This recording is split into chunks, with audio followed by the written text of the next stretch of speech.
오늘 주신 하나님의 말씀 함께 보겠습니다. 오늘 말씀은 창세기 6장 5절부터 9절까지 말씀입니다.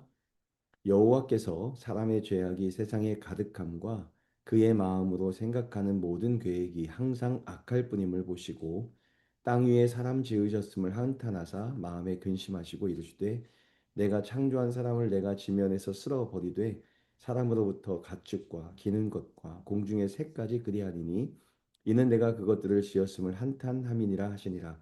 그러나 노아는 여호와께 은혜를 입었더라. 이에 노아의 족보니라. 노아는 의인이요 당대의 완전한 자라. 그는 하나님과 동행하였으며. 아멘. 새벽마다 창세기 말씀을 한 장씩 보고 있고 오늘은 창세기 6장 말씀을 보는 날입니다. 오늘은 특별히 창세기 6장 5절부터 9절까지를 보면서 시선이 머무는 곳, 동행이 시작되는 곳이라는 제목으로 하나님의 말씀을 함께 나누려고 해요. 오늘 우리는 창세기 6장의 말씀을 통해서 우리의 영적 현주소를 돌아보고자 합니다.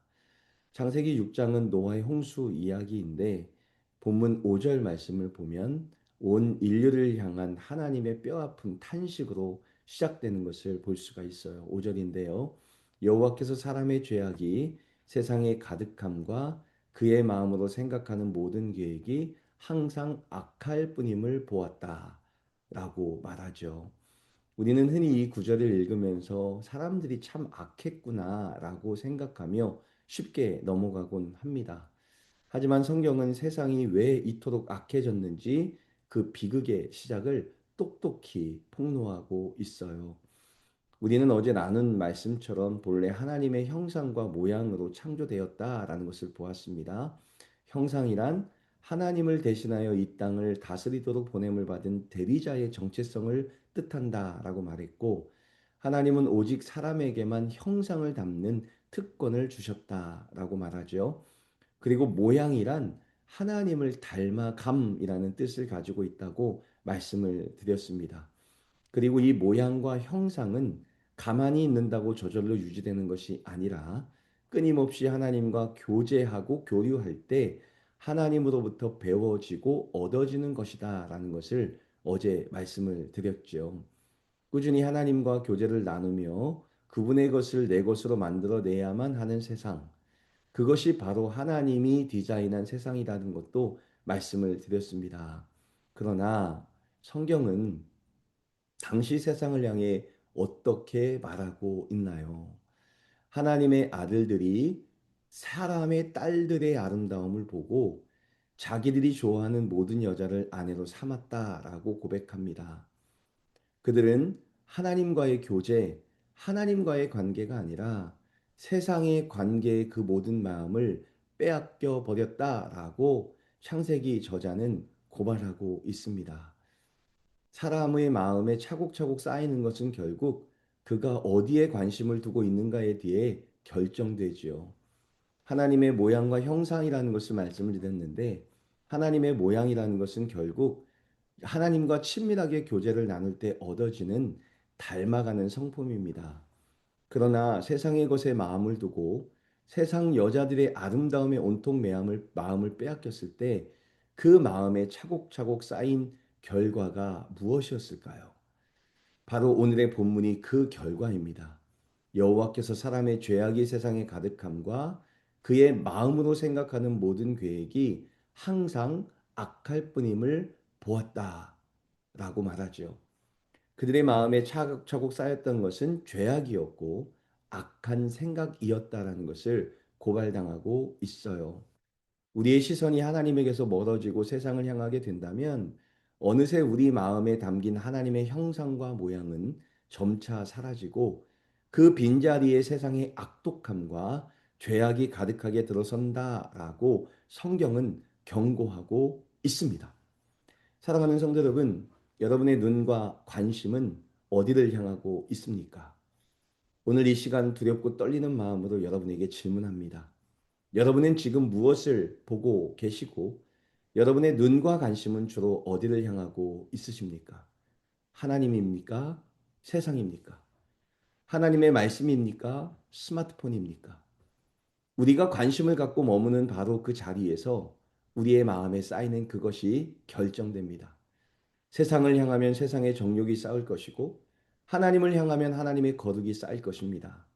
세상의 죄악과 악행으로 인해 하나님이 깊이 슬퍼하셨다는 것은 또 하나님께서 사람들을 이 땅에 만드신 것을 한탄하셨다는 것은 그들의 마음에 하나님이 아니라 세상의 것과 사람의 딸들에게서 얻어온 아름다움에게 마음을 뺏겼다라는 것을 대변하고 있지요. 오늘도 하나님을 향한 거룩과 하나님의 말씀이 우리 앞에 놓이는 일이 일어나기를 간절히 소망하고 소망해요. 그러나 성경은 모든 사람이 아니라 온 세상이 어둠으로 덮여가던 바로 그때 하나님의 눈에 들어온 한 사람을 소개하고 있습니다. 그 사람은 바로 노아입니다. 8절을 한번 보세요. 그러나 노아는 여호와께 은혜를 입었더라. 노아는 다른 사람과 다르게 은혜를 입은 자로 소개하고 있습니다. 그렇다면 노아가 다른 사람과 구별되는 것은 무엇이었을까요? 9절 말씀을 한번 보세요. 노아 이것이 노아의 족본이라 노아는 의인이요 당대의 완전한 자라 그는 하나님과 동행하였다. 노아를 의인이라고 말하고 있고 당시의 완전한 자라고 말하고 있지만 제 눈에 들어오는 것은 그 뒤에 나눠입니다. 그는 하나님과 동행하였다라고 말하고 있죠. 그가 의인이고 당대의 완전한 자라 일컬음을 받을 수 있었던 이유가 제 눈에는 하나님과 동행했기 때문이다라는 것을 말하고 있는 것 같아요. 저는 이 동행이라는 단어를 매우 좋아합니다. 세상 사람이 온갖 유혹에 빠져 이리저리 헤매고 있을 때도 노아는 자발적으로 자신을 인도하시는 하나님과 함께하기 위해 동행을 선택한 사람이었다라고 말하고 있지요. 자신의 모든 영향력은 오직 하나님에게서만 와야 한다는 것을 뼈저리게 알았기에 세상 물결에 휩쓸리지 않고 하나님께 꼭 붙어 주님을 닮기 위해 애쓰는 사람, 그 사람이 바로 노아였고 그 사람을 바로 의인이요 당대의 완전한 자다라고 소개하고 있습니다. 사랑하는 성도 여러분, 여러분은 하나님과 동행하기 위해 얼마나 애를 쓰고 계십니까? 그냥 물 흐르는 대로 남들 사는 대로 자연스럽게 흘러가는 것이 아니라 거센 세상의 흐름을 거슬러 하나님과 동행하기 위한 치열한 애씀이 우리에게 있습니까? 노아를 당대의 의인이요, 완전한 자요, 하나님과 동행하는 자다라는 것을 밝히면서 하나님과 동행하는 자가 하나님의 뜻을 분별할 수 있고 그것이 곧 의인이고 당대의 하나님께 완전한 자다라고 일컬음을 받는 사람이라는 것을 오늘 말씀이 보여주고 있어요. 오늘도 우리가 하나님과 동행하기 위해 애쓰는 자로 서기를 간절히 소망하고 하나님과 동행할 때 주시는 하나님의 뜻과 비밀을 알아 의인이요 당대의 완전한 자라 칭함을 받는 사람으로 평가받기를 예수 그리스도 안에서 원하고 원해 봅니다. 마지막 부분인데요. 하나님과 동행하는 자에게 들려주시는 하나님의 비밀에 대한 부분이 나와 있습니다. 하나님은 마침내 죄로 부패한 이 땅을 쓸어버리기로 작정하셨습니다. 그러나 온 세상을 심판하시는 그 무서운 순간에도 하나님의 곁에서 늘 동행하는 노아에게만은 이 엄청난 사실을 미리 알리고 준비시키시고 싶으셨습니다. 왜일까요? 노아가 하나님을 지극히 사랑했고 하나님 역시 그런 노아를 너무 아끼고 사랑하셨기 때문이 아니었을까요? 하나님의 뜻과 마음을 깊이 이해할 수 있는 사람은 누구일까요? 늘 하나님의 곁에 머물며 그분의 안목과 시선을 살피는 사람입니다. 그러므로 하나님께서 이 세상을 비로 심판하시겠다라는 생각을 그와 함께 동행하고 하나님과 함께 항상 마음을 나누는 노아에게만은 숨기지 않고 그것을 알리시리라고 약속하셨습니다. 하나님은 노아에게 말씀하셨죠. 내가 비를 내려 이 세상을 다 쓸어버리겠다. 그러나 너와 내 가족 그리고 가축들을 살려낼 것이다.